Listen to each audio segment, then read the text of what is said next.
নমস্কার বন্ধুরা, ভালো থাকুন, সুস্থ থাকুন, সঙ্গে রাখুন টেক টাইম উইথ রেশমাকে।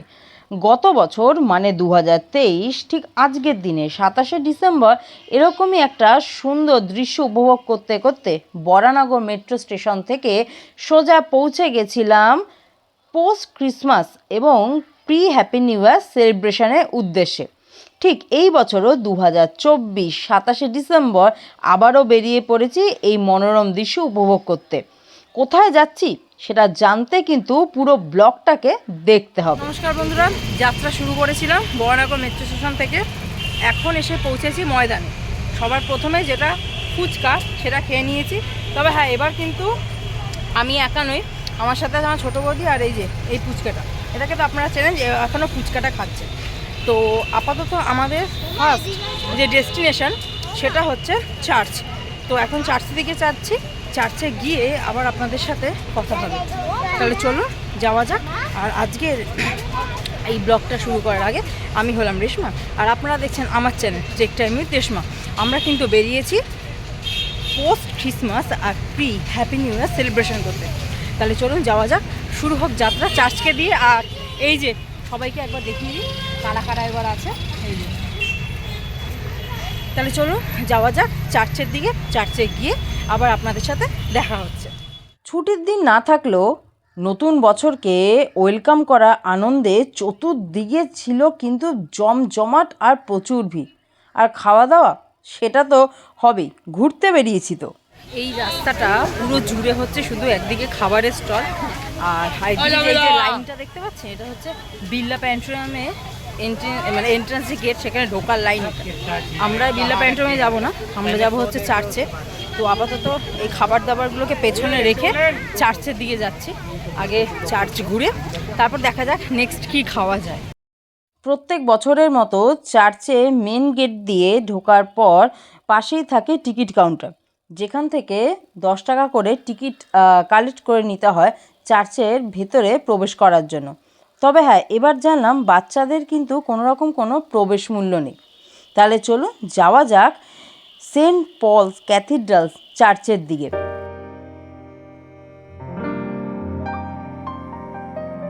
হচ্ছে চার্চ, আর তার ঠিক অপোজিটে এই পজিশনটাতে কিন্তু খুব সুন্দর করে সাজানো হয়ে থাকে যীশুখ্রিস্টের যে জন্ম বৃত্তান্ত সেইটা। এই যে এখানে কিন্তু খুব সুন্দর করে এই জিনিসগুলোকে সাজানো হয়। আর ওই যে দূরে যে ওইটা দেখতে পাচ্ছেন, ওই জায়গাটা হচ্ছে যীশুখ্রিস্টের যে জন্ম হয়েছিল, কিভাবে জন্ম হয়েছিল সেই জিনিসটা ওখানে তুলে ধরা হয়েছে। একবার জুম করে দেখায়, ওই যে দূরে দেখা যাচ্ছে ছোট্ট যিশুকে। চার্চের বাইরে সাজসজ্জা দেখে পৌঁছে গেলাম একদম চার্চের ভেতরে। এই যে স্টার দেখছেন, যেখানে ছোট্ট যিশুকে রাখা হয়েছে। গত বছর কিন্তু এখানে একটা খুব সুন্দর নেস্টের মতন করা হয়েছিল ছোট্ট যিশুকে রাখার জন্য। আর এই হচ্ছে একদম যে চার্চের ভেতরে প্রার্থনা গৃহ, যেখানে বসে প্রার্থনা করা হয়। 1839 সালে এই সেন্ট পলস ক্যাথিড্রাল চার্চের ভিত্তিপ্রস্তর স্থাপিত হয়। আর এই পুরো চার্চটা শেষ হতে সময় লেগেছিল তৈরি বা নির্মাণ কার্য 1847 সালে। এটি কিন্তু কলকাতার অ্যাংলিকান ক্যাথিড্রাল। তৈরি করেছিলেন ড্যানিয়েল উইলসন। সত্যি প্রত্যেকটা যে শিল্পীর কাজ বা এই যে চার্চের যে গঠন বা গড়ন সত্যি অসাধারণ লাগে। তাই গত বছরের মতন এবছরও কিন্তু চলে এসেছিলাম প্রভু যিশুর কাছে এই প্রার্থনা নিয়ে, নতুন বছর যেন সবার ভালো কাটে, সবার সুস্থ কাটে, আর সবার মনের সব ইচ্ছা যেন প্রভু যিশু পূর্ণ করে। সেন্ট পলস ক্যাথিড্রাল চার্চে তো প্রথম ঘোরা শেষ হলো, এবার শুরু হবে বেসিক্যালি হাঁটা। কেন হাঁটি আমরা নিজেও জানি না, কিন্তু পার্ক স্ট্রিটে আমরা হাঁটি। এবার শুরু হবে সেই হাঁটা, এবং এই যে ঘড়িতে এবার কিন্তু নোট করব ঠিক কতটা স্টেপ হাঁটলাম। চার্চ থেকে বেরিয়ে আমরা এবার রওনা দিচ্ছি পার্ক স্ট্রিট অ্যালেন পার্কের উদ্দেশ্যে। আপনাদের সঙ্গে কিন্তু আবারও দেখা হচ্ছে অ্যালেন পার্কে গিয়ে। তাহলে ততক্ষণ কিন্তু ব্লগে থাকতে হবে। তাহলে চলুন আমাদের next destination Park Street Allen Park. Finally হাঁটতে হাঁটতে এবার চলে এসেছি হচ্ছে পার্ক স্ট্রিটে। প্রত্যেক বছরের মতন, মানে প্রত্যেক বছর না, গত বছর থেকে বেসিক্যালি আমি আসা স্টার্ট করেছি পার্ক স্ট্রিটে, এই বিশেষ করে সাজানোটা দেখার জন্য। তবে আগের বছর মনে হয়েছিল, প্রথমবার এসেছি তো অনেকটা হেঁটেছি, কিন্তু এবার মনেই হলো না কিছু হেঁটেছি। যাই হোক, এবার যাচ্ছি পার্ক স্ট্রিট দিয়ে হাঁটতে হাঁটতে হচ্ছে অ্যালেন পার্কে। চারিদিকটা দুর্দান্ত সাজানো, যেই সাজানোটা দেখার জন্য আসা। আর আরও একবার বলে দিই, আমরা পোস্ট ক্রিসমাস আর pre happy New Year celebration করার জন্য আজকে 27/12/2024 চলে এসেছি পার্ক স্ট্রিটে অ্যালেন পার্কে।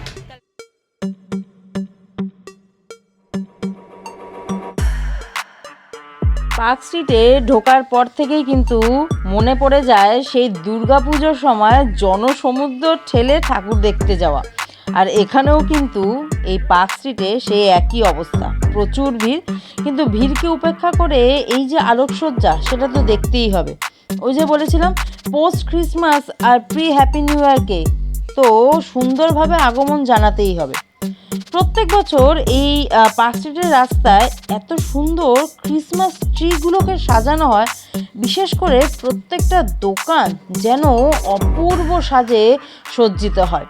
মানুষের ভিড়, তাদের কোলাহল, তাদের হাসাহাসি, খাওয়া দাওয়া, স্ট্রিট ফুডের যে গন্ধ এক প্রকার অপূর্ব।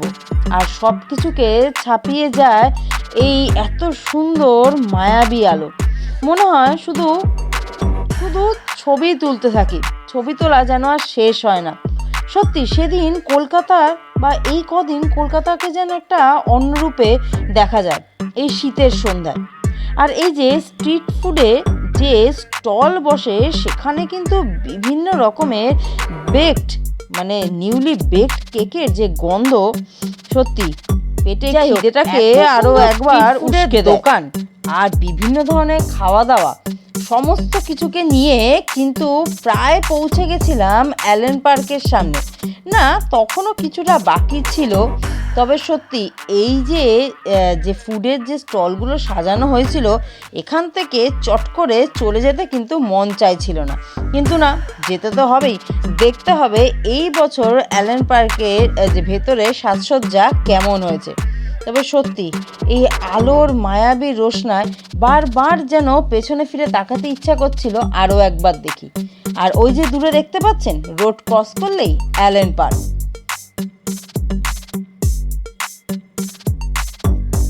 আর এখন একদম ঠিক অ্যালেন পার্কের সামনে, যেখানে এই বছর মানে 2024 এই ক্রিসমাস ফেস্টিভ্যাল আর নিউ ইয়ারকে সেলিব্রেশন করার যে অনুষ্ঠানটা, সেটা শুরু হয়েছিল 19 ডিসেম্বর থেকে, চলবে 30 ডিসেম্বর অবধি। প্রত্যেক বছর অ্যালেন পার্কের সামনে কিন্তু এত সুন্দর একটা ক্রিসমাস ট্রি করা হয়। পার্কে ঢুকেই একদম ডান হাতে কিন্তু পড়বে আমাদের ওয়েস্ট বেঙ্গল গভর্নমেন্টের ট্রাভেল অ্যান্ড ট্যুরিজমের সমস্ত ইনফরমেশানের একটা কিউএসকে, যেখান থেকে আপনারা ট্রাভেলিংয়ের বিষয়ে সমস্ত তথ্য পেয়ে যাবেন। পার্কের ভেতরের সাজসজ্জা নিয়ে কি বলবো বলুন তো, মনে হচ্ছে গাছের থেকেই যেন তারারা আর খুব সুন্দর সুন্দর বেল নিজেরাই যেন আজ মাটিতে চলে এসছে।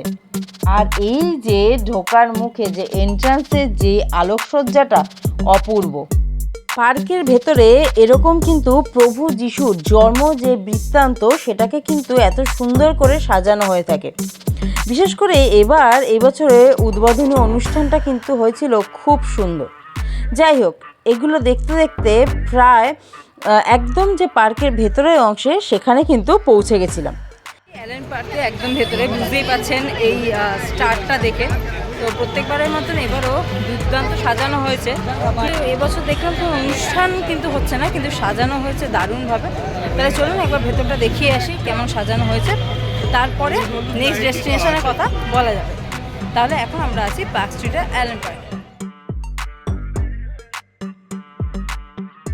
অ্যালেন পার্কের ভেতরের সাজসজ্জা আপনাদের কেমন লাগছে? আমার কিন্তু দারুণ লেগেছে, এবছরও খুব সুন্দর। কিন্তু যেটা বললাম, এবার ভেতরে কোনো অনুষ্ঠান হচ্ছে না, গত বছর অনুষ্ঠান হচ্ছিল।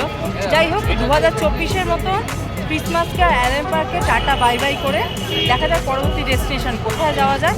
আর এই ব্লগটা আপনাদের কেমন লাগছে? ভালো লাগলে কিন্তু অবশ্যই লাইক, শেয়ার, কমেন্টস আর হ্যাঁ, চ্যানেলটাকে সাবস্ক্রাইব করতে ভুলবেন। তাহলে দেখা হচ্ছে পরবর্তী ব্লগে। ততক্ষণ ভালো থাকুন, সুস্থ থাকুন, সঙ্গে রাখুন টেক টাইম উইথ রেশমা। তাহলে প্রিয় কলকাতা, 2024-এর সমস্ত মলিনতা, সমস্ত কষ্টকে 2024-এ রেখেই এগিয়ে চলো নতুন বছরে নব আনন্দে 2025-এর দিকে।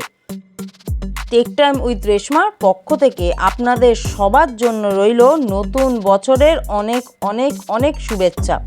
আপনাদের সব মনের ইচ্ছা পূর্ণ হোক, পুরো বছরটা এরকম আনন্দময় হয়ে উঠুক। তো একবার ভালো থাকুন, সুস্থ থাকুন, সঙ্গে রাখুন টেক টাইম উইথ রেশমাকে।